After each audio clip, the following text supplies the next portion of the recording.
Good morning, friends. Today I'm going to talk about the origin and development of drama theatre in England.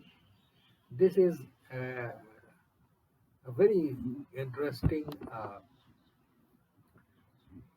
topic. It's a very interesting subject because drama is something uh, that is closely associated with cinema.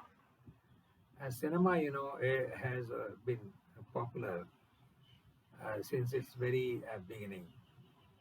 From 20th century onwards, that is in both these centuries, 20th century and 21st century, films are seen, appreciated, liked, remembered, retold, stories are retold, acting admired, songs admired, music admired, direction, editing. So many aspects are there of filmmaking.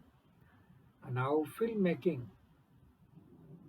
and drama are very intricately related. And often we find that in Europe or in India also, the best actors have most of the good actors have come from theater.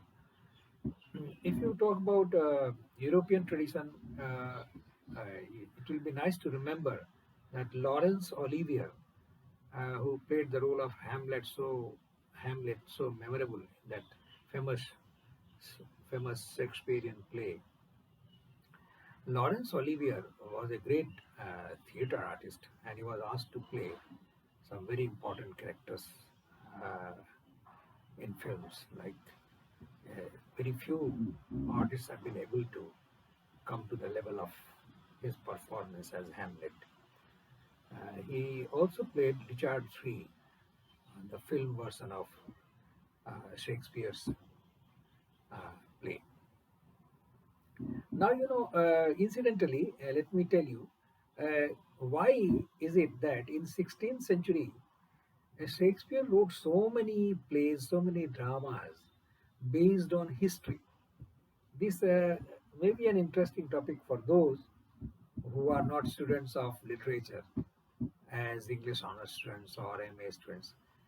For general public, let me tell you that one reason, there is only one reason for the popularity of history plays in England in 16th century during Elizabethan age, uh, during the age of Shakespeare. That was that, and the reason was that the rival of England, uh, Spain, Spain was a colonizing nation. It was a empire. Uh, Spain was a colonizing nation. France was a colonizing nation, like the Dutch.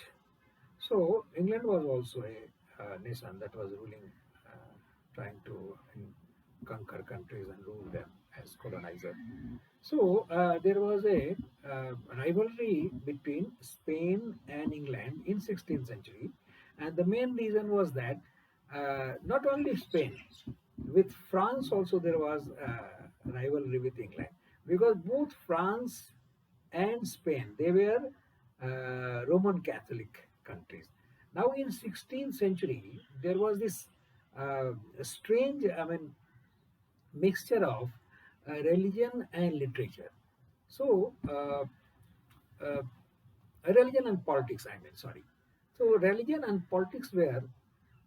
politics and religion were very much mixed in 16th century. And the reason is that before Henry VIII, father of Elizabeth, the most popular queen who ruled for about 58 years in 16th century, and one of the most notable monarchs ever born in England. And her period is known as the golden age of literature in England. 16th century, the age of Shakespeare, is known as the golden age of English literature.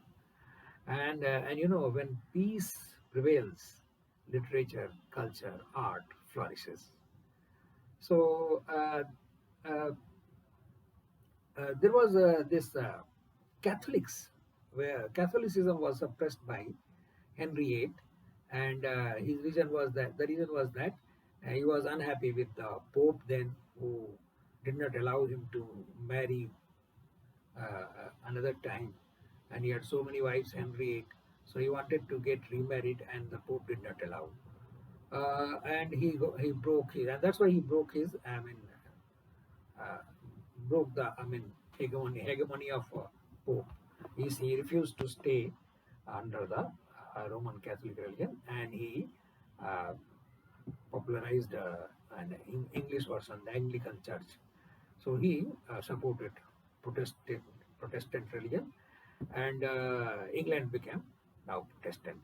And Elizabeth simply continued the tradition of her father, but she also tried to, make peace with the Roman Catholics.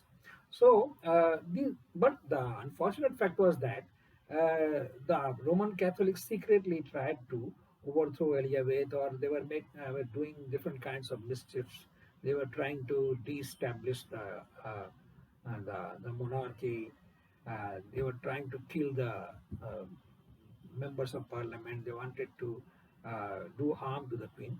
So that's why during Elizabethan time there was a compulsion. There was a need to uh, established a strong espionage system, a spy system. So King Elizabeth appointed a noble called Mr. Francis Walsingham to be at the helm of spy service. So Francis Walsingham established a very uh, elaborate network of spies, spies in London and elsewhere. So he was, keeping an eye over the overseas, places, overseas places where there was a chance of the enemies of England, getting stronger. Like he sent one of the students of Cambridge University, a famous playwright of Shakespeare's time, Thomas Marlowe, and like him, there were students who were sent to do espionage, to become a spy on behalf of the crown.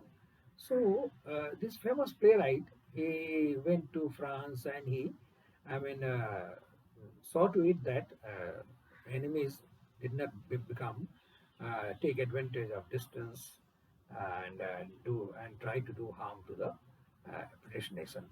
So, uh, so you can see that politics and religion were very much mixed, and uh, there was a plot to blow the parliament. There was a plot to, do harm to uh, Elizabeth. So, in fact, uh, Elizabeth, she very much, uh, valued Francis Walsingham very highly. And this nobleman, she provided money also for maintaining this espionage system. There were paid spies, spies were paid. And uh, Francis Walsingham put his own money.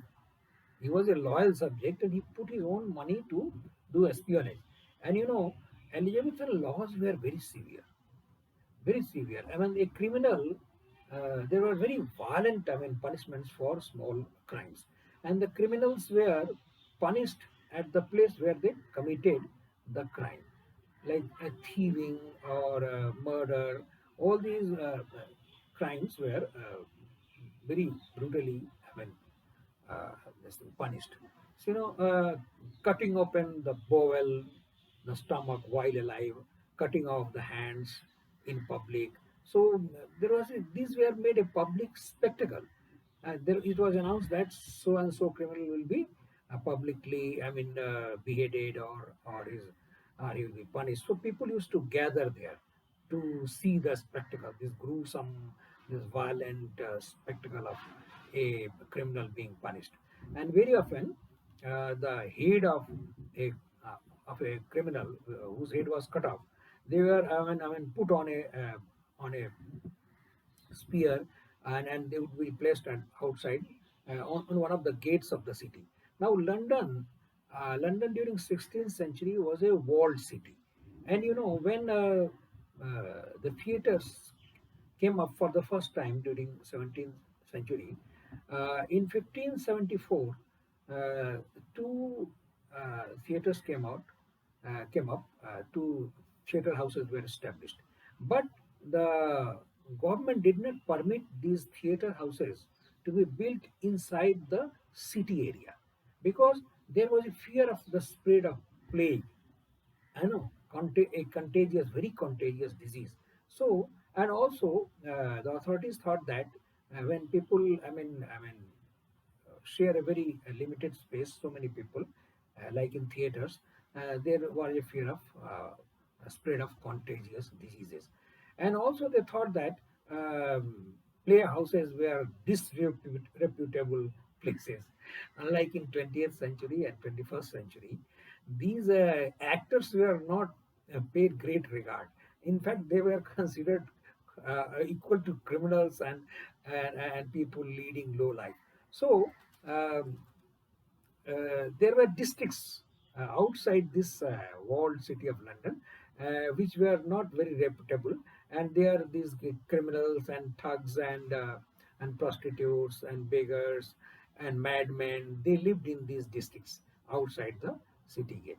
And in fact, one of the greatest playwrights called Christopher Marlowe, who lived outside this city limit in one of these districts uh, of disrepute. So these uh, districts which had a low reputation, they were called liberties. So two of the earliest playhouses were established in uh, these districts which were outside the city premises.